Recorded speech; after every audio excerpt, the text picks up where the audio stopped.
오늘 주제는 든든히 서가는 교회가 되겠습니다. 입소문이 만든 100가지 방법이라는 책을 조지 실버만이라는 사람이 썼습니다. 그 책의 내용은 다음과 같습니다. 어느 백화점에 중년 여성이 커다란 자동차 바퀴, 승용차 바퀴죠, 2개를 끌고 왔어요. 낑낑대면서 끌고 와요. 다짜고짜로 점원에게 교환해 달라고 했습니다. 그러자 점원은 영수증을 제출해 달라고 그랬습니다. 당연하죠. 그런데 이 여인은 영수증이 없다고 그랬습니다. 점원은 영수증을 내놓으라. 그리고 이 고객은 영수증이 없다. 실강의를 벌입니다. 그러자 백화점에 온 손님들이 둥그러니 둘러서서 이 장면을 지켜보고 있습니다. 한참 승강기가 오고 실랑이가 벌어졌는데 지배원이 나타났습니다. 점원에게 왜 그러느냐 그랬더니 그 손님께서 이 자동차 바퀴를 바꾸어 달라 그러는데 영수증을 안 가지고 와서 지금 실랑이를 벌이고 있습니다. 얼마냐고 물어보라 그랬습니다. 점원이 물어봤습니다. 200불이라고 했습니다. 우리 돈 한 24만 원 되죠. 그러자 집에는 두말하지 않고 점원에게 그 돈을 주라 그랬습니다. 그리고 바퀴를 받으라고 그랬습니다. 그렇게 해서 돈 200불을 받아가지고 이 여자는 갔습니다. 사라진 거죠. 그런데 알고 보니까 그 바퀴는 그 백화점에서 판 것이 아니었습니다. 다른 백화점에서 사가지고 여기 와서 생떼를 쓴 거죠. 이야, 집에 있는 팔지 않은 타이어를 가지고 와서 때를 쓴 이 고객에게 반품을 해준 것입니다. 그 소문은 금방 퍼져나갔습니다. 그 백화점은 자기들이 팔지 않은 물건도 반품해 줄 정도로 고객에게 친절하다, 고객에 대하여 너그럽다는 소문이 쫙 퍼졌죠. 입소문의 결과입니다. 해서 이 백화점은 수백억의 광고 효과를 냈다고 합니다. 이미지 마케팅에 성공한 거죠. 이윤을 목적으로 하는 사업 행위에서 팔지 않은 물건을 교환해 주는 일은 있을 수 없는 일입니다. 200불의 손해를 본 거지요. 그런데 마케팅 측면에서는 대박 효과를 낸 겁니다. 200불을 주고 수백억 불의 이익을 이 백화점은 차지한 것이죠. 200불의 물건을 교환해 준 것이 문제가 아니라 고객을 대접해 주는 백화점이라고 하는 인식을 그 지역에 확 퍼지게 한 것이죠. 많은 고객들이 이 백화점에 와서 그 후부터는 물건을 사주기 시작을 했습니다. 그 백화점의 지배인은 만점짜리 직원이었죠. 사업을 하거나 장사를 하시는 분들은 새겨들어야 할 일입니다. 불친절한 가게에는 사람이 가지를 않습니다. 교회도 마찬가지입니다. 친절한 교회에 사람들이 갑니다. 우리 참사랑 교회가 친절하더라, 깨끗하더라, 목사님 말씀이 좋더라, 사람들이 모두 밝더라, 인사성이 참 좋더라, 행복해 보이더라, 거기에 가니까 마음이 편하더라, 이런 마음을 가질 때 교인들이 옵니다. 누구를 만나고 처음 만나는 사람에게 상냥하게 대하고 친절하게 대하며 인사를 잘해야 사람들이 오고 싶습니다.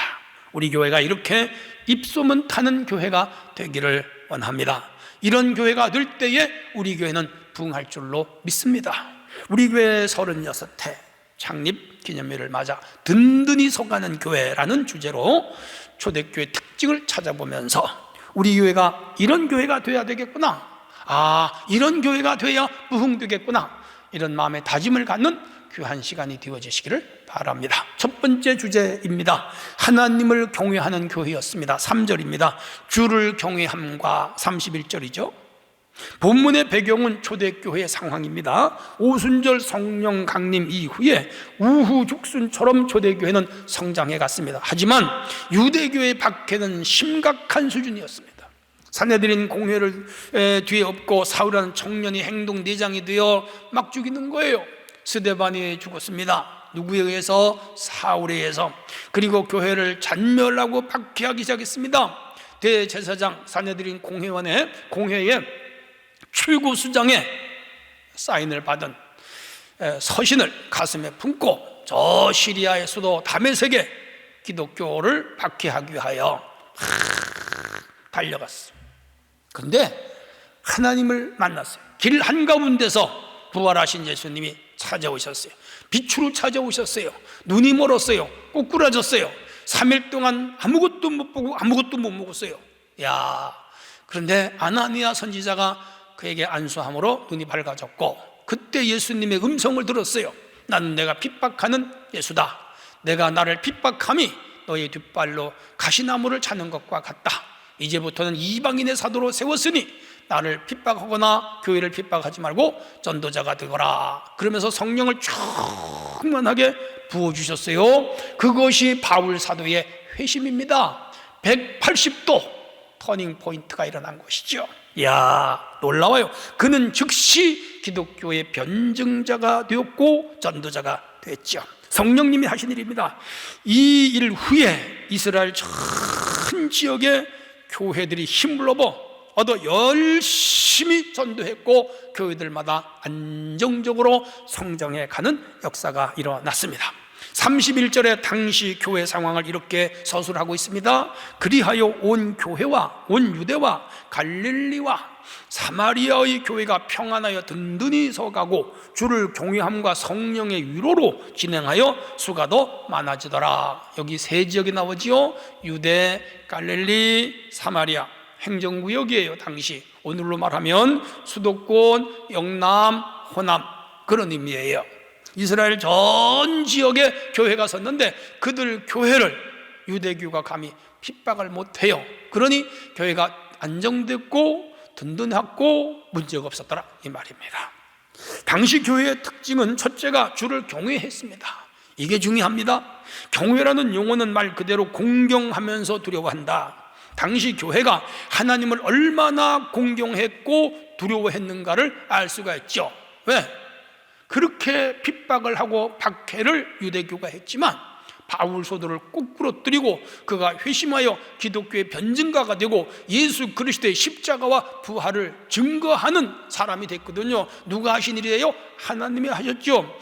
이런 하나님이었기 때문에 그들은 경외할 수밖에 없었고 하나님을 경외했던 것이죠. 하나님은 하나님 자체로서 경외의 대상입니다. 우주를 창조하셨죠. 만물을 다스렸죠.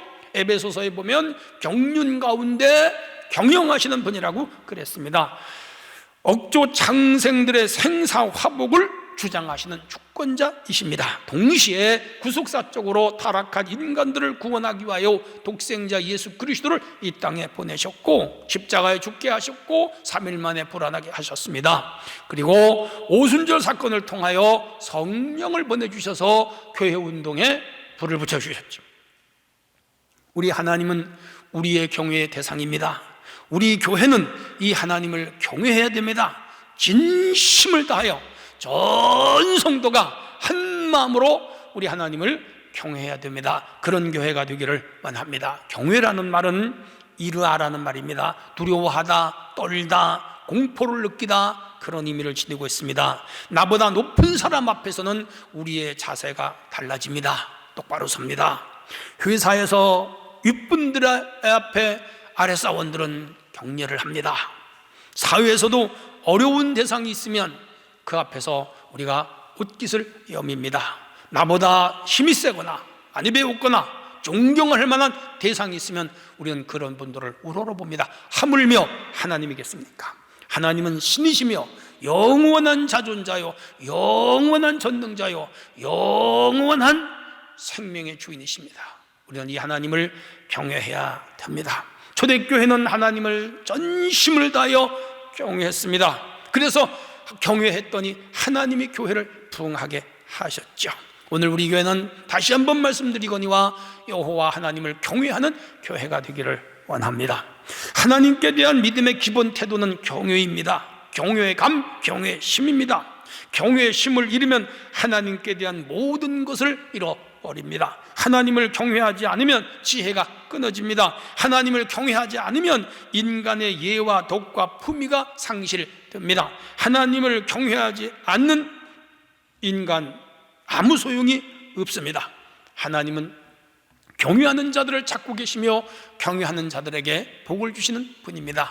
아브라함이 독자 이삭을 바쳤을 때 하나님이 창세기 22장 12절에서 내가 나를 경외하는 줄 이제야 알았다라고 선포를 하셨습니다. 오늘 우리 하나님을 경외하는 성도, 경외하는 성도가 교회가 되기를 원합니다. 이처럼 하나님 경외가 참으로 중요한 것이었기 때문에 구약의 성경을 기록했던 소위 서기관들, 이 사람들은 이 구약 성경을 필사하다가 여호와라는 단어와 하나님이라는 단어가 나오면 다음과 같은 태도를 취했다고 합니다. 야훼, 엘로힘 이런 용어가 나오면 몸을 씻고 정결하게 한 후에 그 이름을 썼어요. 그리고 쓰던 붓을 계속 사용하지 않고 여호와나 야훼, 하나님, 엘로힘이 나오면 다른 붓을 가지고 썼어요. 일반 본문이 틀리면 도려내고 다시 썼지만 하나님이라고 하는 글자를 틀리게 쓰면 그 책을 처음부터 다시 썼다고 그래요. 놀랍지 않아요? 여호와 야훼라고 그러는데 야훼라고 하는 글자가 구약에 6823번 나와요. 엘로힘이라고 하는 용어가 2550번 나와요. 합하면 한 8000번 돼요. 그러니까 그런 야훼, 엘로힘이라고 하는 용어가 나올 때마다 위에서 말씀드린 세 가지 자세를 가지고 썼다는 거예요. 그러니 이 유대인들이 하나님을 얼마나 경외하는지 알 수가 있죠. 물론 그들의 우상숭배나 죄악이나 외식이나 이런 잘못된 부분도 많이 있지만 그들의 긍정적인 측면은 또 많아요. 하나님을 진심으로 경외했던 사람들입니다. 오늘 우리가 사는 세상이 무질서하고 도덕과 이해가 사라지고 지식은 많으나 지혜롭지 못한 사람들이 많이 넘치는 까닭이 무엇인가? 많은 사회적인 이유가 있겠습니다만은 그 중심 한가운데는 하나님에 대한 경외심이 증발하고 있기 때문이다. 하나님을 무서워하지 않아요. 하나님을 두려워하지 않아요. 하나님을 겁내지 않아요. 그러니까 죄를 짓고 악을 행하는 거예요. 오늘 우리 사회가 행복해지고 좋은 사회가 되고 복을 받으려면 하나님을 경외함으로부터 출발합니다. 여러분 개인이 복을 받고 가정이 복을 받고 여러분 삶의 모든 환경이 복을 받으려면 여호와 하나님을 경외하시기를 바랍니다. 우리 교회가 복을 받으려면 하나님 은혜 안에 있으려면 여호와 하나님을 경외해야 됩니다. 경외하는 교회가 되기를 원합니다. 경외하게 예배를 잘 들어야 돼요. 경외함으로 하나님을 잘 섬겨야 돼요. 경외함으로 하나님을 찬양해야 돼요. 경외함으로 복음을 증거해야 되고 경외함으로 헌금을 드려야 되고 경외함으로 순종해야 됩니다. 우리 성도들이 자기를 드러내려고 하지 마세요. 자기를 나타내려고 하지 마세요. 자기를 자랑하려고 하지 마세요. 그건 하나님의 이름을 망령되이 일컫는 거예요.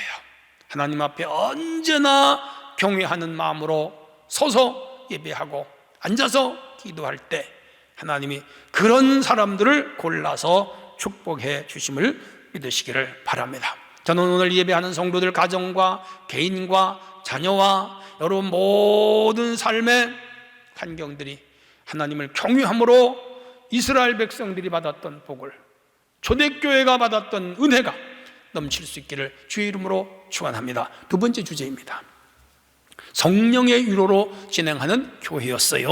31절 성령의 위로로 그렇게 말씀합니다. 본문에 기록된 성령은 파라크레토스, 위로의 영입니다. 우리 곁에 계셔서 우리를 위로하시는 영, 그게 바로 파라크레토스입니다. 초대교회는 유대교인들의 극심한 박해로 교회가 많이 힘들었어요. 위로가 절실했어요. 성령께서 오셔서 이런 교회를 위로해 주셨습니다. 오늘 코로나와 갖가지 삶의 어려운 일들로 고난당하는 우리 성도들에게 하나님의 깊은 위로 파라크레토스의 격려가 있으시기를 주님의 이름으로 축복합니다. 금년 여름 일본에서 올림픽 과연 열릴지 저는 의문이에요. 열리기를 소망합니다. 국제 경기에 한국 대표가 나가서 시합을 하는데 우리나라가 이기면 국민들이 큰 힘이 되고 자부심이 되지요. 근데 우리나라가 지면 국민들이 그만 실망을 하고 힘이 쫙 빠져버려요. 2002년 한일 월드컵, 야, 대단했죠? 참 신났죠? 네덜란드의 축구 감독 히딩크, 그분을 한국 축구계가 스카웃했죠. 아마 돈 많이 줬을 거예요. 그런데 한국은 그때까지 16강에 한 번도 올라가 본 적이 없어요. 목표는 16강이었어요. 야, 그만큼 한국 축구가 실력이 없었다는 거죠.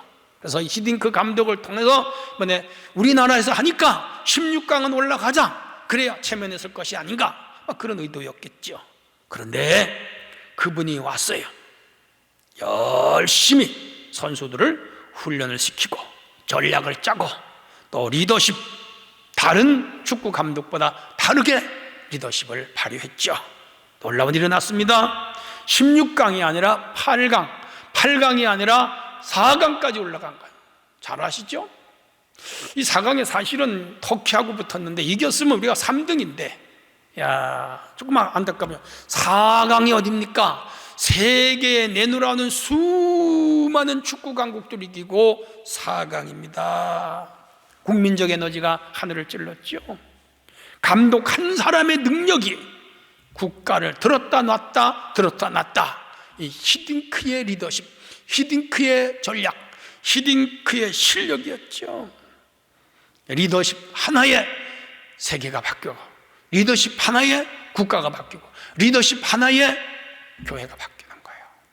야, 축구 감독 한 사람만 바꿔도 이렇게 놀라운 일이 일어나는데, 우리의 영이신 성령님이 우리와 함께 하시면 우리의 얼마나 놀라운 일이 일어나겠는가, 그 말입니다.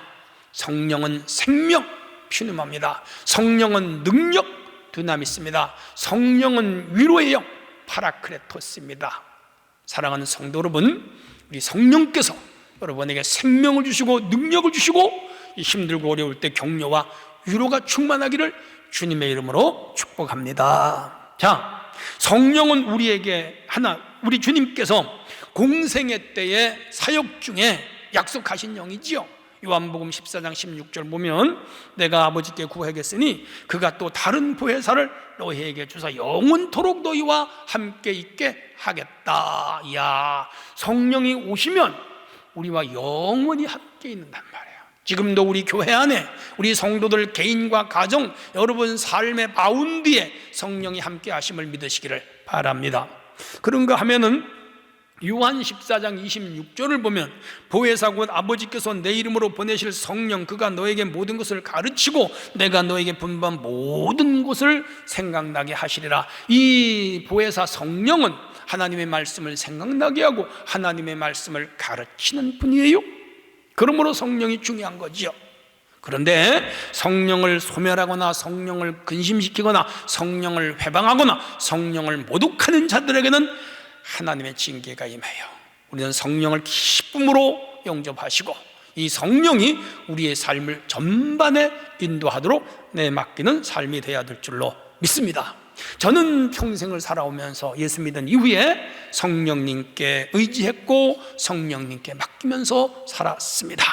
제가 신학 공부를 하게 된 것도 성령의 강력한 푸시가 있었고, 개척을 하는 것도 성령의 인도하심이 계셨고, 교회 성전을 93년에 건축했는데 그때도 성령 하나님께서 강하게 밀어붙이셔서 교회를 짓게 하셨고, IMF 때 채무에 많은 어려움이 있었지만 그때도 기도 중에 성령께서 인도하셔서 채무의 빚에서 벗어나게 하시고, 놀라운 은혜가 많습니다. 그리고 지금 도당동 시대를 열었습니다만 이곳으로 오는 것도 성령님의 강한 인스피레이션이 함께 하셔서 이곳으로 오게 됐습니다. 성령님이 나와 함께 하시고 성령님이 나를 인도하시는 것을 저와 가장 옆에서 사는 사람이 알아요. 아내입니다. 그래서 제가 기도 중에 결정하는 일은 성령님의 지시하심을 알고 언제나 협력하고 순종했죠. 근데 그 결과는 해피엔딩이에요. 우리 교회가 앞으로 이곳에서 놀랍게 성장해 갈 줄로 믿습니다. 왜? 성령이 함께 하시기 때문에. 우리가 이 지역을 완전히 구원하고 더 나가서 부천과 이 나라 민족을 크게 섬기는 교회가 될 줄로 믿습니다. 성령님의 역사가 끊임없이 나타나는 그런 교회가 될 줄로 믿습니다. 성령님은 교회 안에서 역사함과 동시에 우리 성도 개인에게 역사하시고, 여러분 가정에서도 역사하시고, 여러분의 삶의 발자국 하나하나를 인도하시고 이끌어 주심을 굳게 믿으시기를 바랍니다. 일제시대 평양의 김익두 목사 이야기는 잘 아는 이야기입니다. 이분이 성유를 할 때마다, 부흥회를 다닐 때마다 방방곡곡 어디든지 수천 명의 사람들이 와서 은혜를 받고 성령을 받고 변화의 역사가 일어났습니다. 이분은 황해도 신천 출신인데 믿기 전에는 술을 많이 먹고 방탕하고 욕을 잘하고 싸움을 잘해서 불망난이로 소문이 난 그야말로 동네 깡패, 그 평양 깡패라고 했어요. 무서워서 감히 누구도 이 김익두 깡패 앞에 덤비질 못했어요. 그런데 그가 회개하여 예수를 믿고 딴 사람이 되었습니다. 그날 하루, 어느 날 밤에 기도를 하는데, 금식을 하면서 기도를 하는데 놀라운 일이 벌어졌어요. 하늘에서 달덩어리만한 불이 김익두 목사님 가슴으로 탁 떨어졌어요. 너무 뜨거워서 펄쩍펄쩍 뛰었어요. 성령 받은 거죠. 그부터 그분이 복음을 증거하면 복음의 능력이 나타나서 평양이 완전히 성령의 바다가 되어버리고 말았죠. 성도 여러분, 성령이 역사하면 이런 놀라운 일이 일어납니다. 제 논문 지도를 해주신 정인찬 웨스트민스터 대학원대학교 총장이라고 계신데, 이분은요 젊은 시절 성령을 달라고 막 기도를 했는데, 많이 했대요. 기도를. 어느 날 기도 중에 산 꼭대기에서 용암이 터져더니 그 용암 불덩어리가 자기한테로 밀려 들어온 거예요. 그래서 완전히 용암에 파묻혀 버렸어요. 아, 나 죽는다. 그런데 그게 성령의 역사였어요. 그부터 말씀 증거의 능력이 생겨서 성경 대백과사전을 혼자 썼습니다. 저도 그 책 가지고 있지만 한국교회에 참 좋은 책이에요. 그 후에 미국에 가셔서 대형 교회를 만들었고 평생토록 그 후에 한국에 와서 신학대학원에서 교수 일을 하고 계십니다. 성령의 능력이 함께 하시면 이런 역사가 일어나요. 그러므로 오늘 우리 성도 각 개인은 성령을 받아야 되면 성령 충만 받아야 돼요. 성령의 능력을 받아야 돼요. 성령의 권능을 받아야 돼요. 성령으로 가득 채워지는 역사가 일어나야 됩니다. 우리 참사랑교회야말로 성령 능력, 권능, 권세가 충만하여 날마다 부흥하는 그런 역사가 있어야 될 줄로 믿습니다. 하나님께서 그렇게 되도록 역사해 주실 줄로 믿습니다. 네, 마지막 세 번째 주제입니다. 수가 더 많아지는 교회였어요. 31절, 수가 더 많아지더라. 수가 많아진다는 말은 수학적 개념으로 부흥한다, 그 말이에요. 외적 성장이지요. 갈릴리 교회, 사마리아 교회, 유대 교회에 있는 교회들이 점점 수가 많아졌다. 교회 수도 많아졌고 교인 수도 많아졌다, 이 말이죠. 우리 교회야말로 교인 수가 점점 많아지는 그런 교회가 되기를 원합니다. 교회가 부흥하려면 몇 가지 요소가 있어야 돼요. 첫째는 영적인 부흥이 일어나야 됩니다. 교회는 영적이어야 돼요. 다른 말로 말하면 복음적이어야 돼요. 교회가 자유주의 신학을 받아들이면 영적인 교회가 되질 않습니다. 종교다원주의를 받아들이면 영적인 교회가 될 수가 없습니다. 세속주의가 들어오면 영적인 교회가 될 수가 없습니다. 우리 교회는 성령이 주도하시고 성령이 역사하시고 성령이 인도하시고 성령이 주관하시는 영적인 교회가 되어야 됩니다. 그런 교회로 우리의 방향을 정해야 됩니다. 성령께서 이끌어 주실 줄로 믿습니다. 두 번째는 수학적 부흥이 일어나야 됩니다. 숫자가 점점 늘어나는 거예요. 예루살렘 교회는 바울사도가 설교할 때 3,000명이 회개하고 돌아왔어요. 그 후에 5,000명이 돌아왔어요. 8,000명이잖아요 수학적으로. 그 후에 수가 점점 많아져서 수만 명이 일어났어요. 그 다음에는 수를 셀 수가 없었다, 그렇게 기록되고 있고요. 심지어 유대교의 제사장의 무리들이 예수께로 돌아왔습니다. 놀라운 일이죠. 이렇게 해서 엄청난 부흥이 일어났습니다. 우리 교회도 이런 부흥의 역사가 일어나기를 원합니다. 불교인도 오고 타종교인들도 오고 다른 나라 사람들도 오고 지역 사람들도 오는 그런 교회가 돼야 될 줄로 믿습니다. 성령이 역사할 때 이런 일이 일어날 줄로 믿습니다. 재정적 부흥이 일어났어요. 사도들이 권능으로 주 예수를 부활을 증거하니 무리가 큰 은혜를 받아 그 중에 가난한 사람이 없으니 이는 밭과 집이 있는 자들이 팔아 그 판 것의 값을 가져다가 사도들 발 앞에 두매 그들이 각 사람의 필요를 따라 나눠줌이라. 이야, 은혜를 받은 성도들이 자기들의 가진 것들을 도네이션, 하나님께 연보로 바쳤습니다. 그 당시 가난한 교인들이 많았는데 교회가 재정적으로 풍성해지니까 가난한 자들의 그 생활을 도와줬습니다. 그래서 가난한 사람들이 없을 정도로 이 교회에 재정 부흥이 일어났지요. 놀라운 일이죠. 복음 전도를 통하여 하나님이 복을 주심으로 교회가 넘쳤던 것이죠. 우리 교회가 참으로 복음을 전하고 성령이 충만하고 주님을 경외함으로 하나님이 복을 주셔서 우리 성도들 가정이 부유해지는 복이 임할 수 있기를 바랍니다. 또한 교회가 평안했습니다. 교회가 평안한 것은 복입니다. 교회 안에 분열이 생기고 반목이 생기고 미움이 생기고 서로 물고 뜯고 당파가 짙고 비방하는 자들이 생겨나고 그러면 교회가 부흥이 안 됩니다. 그리고 그런 세력들은 하나님께서 결국은 엎어버리십니다. 성도 여러분, 초대교회는 평안했습니다. 우리 교회가 평안하기를 원합니다. 우리 교회는 평안한 교회가 되기를 원합니다. 하나님이 그렇게 해주실 줄로 믿습니다. 평안한 교회를 만들어갈 때 그 개인과 가정에 축복이 임할 줄로 믿습니다. 자, 그러면 이 교회가 부흥하려면 또 몇 가지 중요한 요소가 있는데, 첫째, 온 교회가 하나가 되어야 됩니다. 일치단결입니다. 가정, 회사, 조직체, 공동체, 단체, 국가도 하나가 되어야 됩니다. 교회 역시 성령에 매는 줄로 하나가 되어야 됩니다. 우리 교회는 하나님을 중심으로, 담임 목사님을 중심으로 하나 되는 교회가 되기를 바랍니다. 둘째는 성령 하나님을 의지해야 합니다.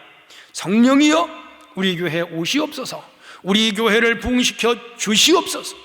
매일 매주일 회심의 역사가 일어나게 하여 주시옵소서. 성령의 강한 임재가 있게 하시고 내주가 있게 하시고 성령이 활동하시고 성령이 나타나시고 성령의 권능과 표적이 나타나는 교회가 되게 하여 주시옵소서. 우리 모두 기도해 주시기를 바랍니다. 할렐루야. 그렇게 할 때 성령을 전적으로 의지하는 교회는 하나님이 부흥하게 하십니다. 그리고 마지막 세 번째는 열심히 전도하는 교회입니다. 초대교회 사도들은 목숨을 걸고 전도했습니다. 놀라운 전도 폭발이 일어났죠. 믿는 자의 수가 점점 확대됐습니다. 우리 교회가 그런 교회가 되기를 원합니다. 열심히 전도지를 뿌리고 주변의 사람들 교회 한번 가보자, 우리 교회 좋다, 우리 교회 재밌다, 우리 교회 오면 은혜 받는다, 우리 교회 오면 행복하다 선전하세요. 알리는 거죠. 그렇게 해서 새로운 사람들이 와서 교회에 정착하고 등록하고 은혜를 받고 구원받는 역사가 일어나야 됩니다. 그런 교회가 될 줄로 믿습니다. 결론입니다. 우리 교회는 36년 전에 박인걸 목사 부부에 의해서 세워졌지만 이 교회는 사람의 것이 아니고 하나님의 것입니다. 주인은 오직 하나님 한 분입니다. 오늘 우리 교회가 있기까지 담임 목사 고생했지만, 원로 목사인 제가 고생했지만 우리 모두가 같이 수고하여 세운 교회입니다. 우리 교회 장로님들 고생 많으셨고요, 저분들은 헌금도 열심히 하시고 또 하나님 앞에 기도와 시간을 많이 드리면서 헌신했습니다. 안수 집사님들 9분 계신데 이분들 다 헌금 열심히 하시고 수십 년씩 주님의 교회를 눈물과 땀으로 봉사하셨습니다. 그분들의 수고가 커요. 권사님들 한 5, 60명 되시는데 이분들 다 헌금 생활 열심히 하시고 허리띠 조여매면서 교회를 섬기셨어요. 눈물과 땀으로 섬겼습니다. 예배 때 예배드리고, 헌금할 때 헌금하고, 기도할 때 기도하고, 전도할 때 전도하고, 봉사할 때 봉사하고, 다 자기의 삶의 일부를 하나님께 바치면서 그렇게 교회를 섬기고 있어서 오늘 이 아름다운 교회를 이루었으면 저는 잊지 못하지요. 이분들 하나님께서 다 축복하시는데 하늘의 복 땅의 복 기름진 복들로 채워주실 줄로 믿습니다. 우리 영아부, 주일학교, 중고등부, 청년부, 장년부 어느 한 부서 소홀한 부서가 없습니다. 어느 한 지체, 어느 한 생명 소홀한 지체 생명이 없습니다. 다 귀한 분들, 우리 참사랑교회 가족들입니다. 다 하나입니다. 똘똘 뭉쳐서 더 좋은 교회 만들어야 됩니다. 행복한 교회 만들어야 됩니다.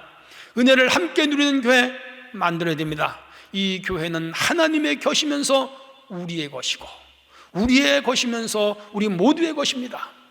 그러므로 이 교회를 섬기면서 즐거워하고 행복하고 감사하고 만족하며 매일매일 순수한 마음으로 교회를 섬기는 그런 성도들이 돼야 될 것이며, 더 나아가서 우리 교회가 이 지역을 구원하고 부천을 구원하고 수도권을 구원하고 그 힘을 몰아 이 나라 이 땅 복음화에 큰 힘을 다하는 교회가 되고 열방에까지 복음을 증거하는 능력 있는 교회로 성장해야 됩니다.